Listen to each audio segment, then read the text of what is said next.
If you tuned in last week, you got to see Fulcrum's habitat. And I wanted to give you an update because I made a change to his heating situation. I felt like the heat was just too high. The ambient temperature was getting too high with the ceramic heat emitter and the halogen bulb next to each other in here.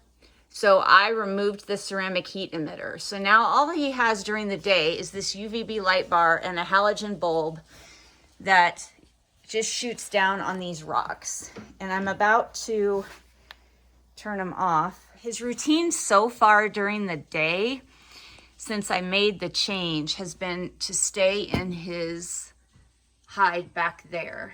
And then at night, he's coming out and moving around the enclosure, making his way to this end, and he is sleeping or resting on these rocks all night. I know somebody is going to question the fact that I don't have any covers on his overhead lights and heat during the day. And frankly, he doesn't bother them. He doesn't need it. He doesn't go anywhere near them. And I am here 24/7. I watch him when these lamps are on, and he does not mess with them. Since he's settled into his routine in this new enclosure, he stays in this hide all day. And then in the evening, like now I've turned the lights off, he comes out and he rests on these rocks. But I do have cages available. This DP projector, for example, it comes with one that you have the option to put on, and I used that in his intermediate enclosure. But I also do have covers for, if you look in this enclosure here, I do have covers for the UVB light bars, and that's what you see right here. So if he starts to mess with that UVB light bar, I have a cage that I can put over it. And as far as the type of fixture I have his halogen in, I would have to put a homemade cage on that because that doesn't come with one, and they don't sell one that is specifically for this fixture. So I would either have to change it out for something else or homemade a cage, which I have also done. I determine whether to put covers over the overhead lamps and heat based on each individual snake's behavior. I have some, like this one, that I do cover. So this halogen has a cage around it, and this UVB light bar has a cage over it. But if it's a snake that doesn't bother them at all, that doesn't mess with them, that doesn't really even investigate them or climb on them, I don't worry about it. If I worked outside of the facility and I wasn't here to monitor that, then I would definitely put covers and cages on all of them. But that's not the case. I work from here. I'm here all day long. And so I'm able to observe their behavior in regards to their fixtures, their heating and lighting. I've turned his lights off, so this is what his enclosure looks like at night. And he has a heat mat right here on this wall. And then if it drops too low and he's not warm enough with that heat mat, and from the heat radiating off these rocks that have warmed up during the day, I do have, oh gosh, I guess you can't even see right here. I'll pull it out. A deep heat projector, and that's right above his rocks, and so I can turn that on at night if he needs that. That's been working a lot better for him than having the ceramic heat emitter. The ceramic heat emitter just heats up the whole enclosure to an ambient temperature that's too high, and it was heating up the surface temperature of these rocks to over 100 degrees, and I just thought that was too much. So the halogen and UVB during the day is working out, and then the heat mat on this wall with the option of turning on this deep heat projector at night is what's working well for him. Hi everyone, and welcome to this behavior break brought to you by Behavior Education at Spirit Keeper Equine Sanctuary. I am Lori, and in this behavior break I'm going to explain to you what behavior modification is. What is behavior modification, and why would we need to do it, especially with our snakes? The reason that we might need to use behavior modification is because a captive environment can be hard on snakes for several reasons. Being confined in a cage where they have limited or no control can cause snakes to have negative emotional experiences, such as fear, frustration, and uncertainty about what might happen to them, and this can affect their behavior. So behavior modification is changing a snake's behavior from something undesirable to us as keepers to a behavior that's more desirable to us as keepers. In other words, because the snake is perceiving something as aversive and experiencing fear, anxiety, frustration, or defensiveness, they're exhibiting behaviors that we don't like, and we would like them to do something different instead, or not do those behaviors at all. Well, isn't that training? No, behavior modification and training are two different things. Behaviorists need to change the emotion or the subjective experience driving the behavior in order to change the behavior. In other words, we have to change the emotional response to a stimulus. So remember that emotions are just physiological reactions to some kind of environmental stimulus.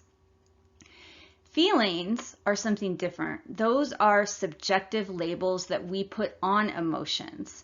And we can't know what the snakes may or may not be feeling, but we certainly can know that they experience pleasure, displeasure, fear, anxiety, anticipation, and these emotions that can be physiologically measured. And so when snakes are experiencing those emotions because they're perceiving something as a threat, because something is scaring them, because something is not pleasant to them, we have to change the emotional response that they're having to that stimuli. So in this picture, if this snake was afraid of this computer and it just terrified her, it doesn't matter that we know the computer's not going to hurt her. She thinks the computer might hurt her, and we have to change the way she feels about that. We have to change the emotional experience that she's having. So instead of being fearful of the computer, she sees it as something neutral or as something that is pleasing.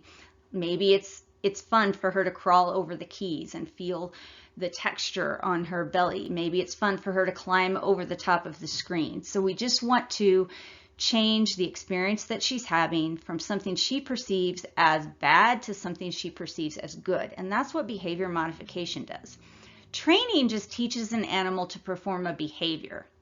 And behavior modification changes the way an animal feels about something that it has had prior bad associations with. Behavior modification techniques include passive habituation, active habituation, and counter conditioning. Passive habituation is what I talk about a lot. It's setting the snake up in a habitat where they have lots of stuff inside. They've got lots to climb on, lots to burrow in, lots of hiding places, lots of things to climb in, on, or through. And it's made in such a way that they can see out and observe what's going on in the environment, or they can choose not to do that and they can get away from what's going on in the environment. In other words, they have the freedom to get used to what's going on outside of their habitat in their own time and as they feel comfortable. We're not doing anything other than putting them in that situation and going about our business. So they're just getting used to stuff in their own time. And then active habituation is the opposite. We're intentionally doing something to help the snake get used to a stimulus. And there are two types of active habituation: flooding and systematic desensitization. Flooding is inhumane and it's unethical, and no reputable organization that certifies behavior consultants, behaviorists, or animal trainers condones the use of flooding. Systematic desensitization is gradually helping the animal to get used to a stimulus that they have previously been afraid of or had negative associations with. And then counter conditioning is teaching the animal to have a positive association with something that they previously saw as negative. So there's classical counter conditioning, which means the snake is just forming good associations with the stimulus. So they may form good associations with the door to their enclosure being opened if you open the door and feed them, open the door and feed them. Then now they see opening the door of their enclosure as something that's good in their mind because they're going to get food. And then operant counter conditioning is actually reinforcing the snake for a behavior they perform in the presence of the stimulus that they previously thought was bad. So if they previously thought opening the enclosure door was bad and it scared them, now we want to teach them to actually do a behavior when that door is open, like shift out, like target, like station, and then they get reinforced for that. So in the next episode of Royals at the Ranch, in our next behavior break, I'm going to go over what each of these behavior modification techniques include and exactly how we would do them. So you haven't met Soji yet, and you're not really going to meet her right now. I just need to refresh her moss in her moss box, and she's in it, so I'm just going to spray it lightly. But I thought I'd show her to you. She's in quarantine, and she's going to the vet tomorrow for her wellness checkup and all of the virus testing and everything we normally do for new snakes. She lays in her moss box a lot during the day, and I thought I would just refresh it a little bit. And also, just as a precursor to taking her to the vet tomorrow, I would take the moss box out with her in it and take the lid off and show her that nothing bad was going to happen, and then put her back, because since she sleeps in this every day, all day, I'm going to leave her in it to take her to the vet. And I'm just going to, I have a screen that fits in here, so I can just leave her in her moss box to take her to the vet and put the screen over it for the car ride. And she got here when she was about 5.5. Now that should sound familiar to you if you've been following our Royals at the Ranch series, because as you know, that's the same situation as Fulcrum. However, unlike Fulcrum, Soji came from a much different upbringing, and Soji's very active at night. So later on, when these lights go out and it's later in the evening and during the night, she comes out and she climbs on these branches, and she will come out of the enclosure, although I've only let her do that once because she's in quarantine. And so I have not been handling her. I've not been taking her out. She came out once and crawled around the floor when I was doing some things in her habitat, and then I put her back in. Once she gets cleared by the vet tomorrow, her virus testing comes back negative, then I'm going to start letting her out and handling her, and she'll be in some videos. But she has a much different history than Fulcrum. So she's eating fine, and she's displaying normal activity, and she isn't having any of the adjustment or transition issues that Fulcrum had, even though she arrived here at 5.5 years old. And you will learn more about Soji and her history after she is no longer quarantined.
Thank you so much for watching, and if you have any questions, don't hesitate to contact me about this subject or any other subject related to animal training, behavior, welfare, or enrichment. You can contact me at behavioreducation.org or at behavioreducationllc@gmail.com, or you can find me on YouTube, obviously. You can find me on Twitter, LinkedIn, Facebook, and Instagram. Hi, everybody. Please remember to always be kind and love your animals.